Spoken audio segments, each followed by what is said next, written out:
Telugu Desam party నాయకులు, Telugu Desam party కుటుంబ సభ్యులు, జనసేన నాయకులు, జన సైనికులు, గౌరవనీయులు శ్రీ గిమ్మిడి కళా వెంకట్రావు గారికి ఘన స్వాగతం పలుకుతూ ఉన్నారు. గౌరవనీయులు శ్రీ గిమ్మిడి కళా వెంకట్రావు గారు 1983లో నందమూరి తారక రామారావు గారి ఆశీస్సులతో శాసనసభ్యునిగా, ఆంధ్రప్రదేశ్ రాష్ట్ర పురపాలక శాఖ మంత్రులుగా, వాణిజ్య పనుల శాఖ మంత్రులుగా,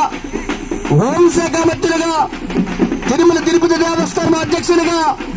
రాజ్యసభ సభ్యునిగా పార్టీకి, రాష్ట్రానికి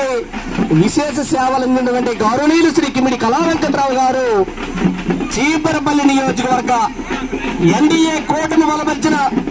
తెలుగుదేశం పార్టీ అసెంబ్లీ అభ్యర్థిగా ఈరోజు కొండలక్ష్మీపురం గ్రామానికి విచ్చేసినటువంటి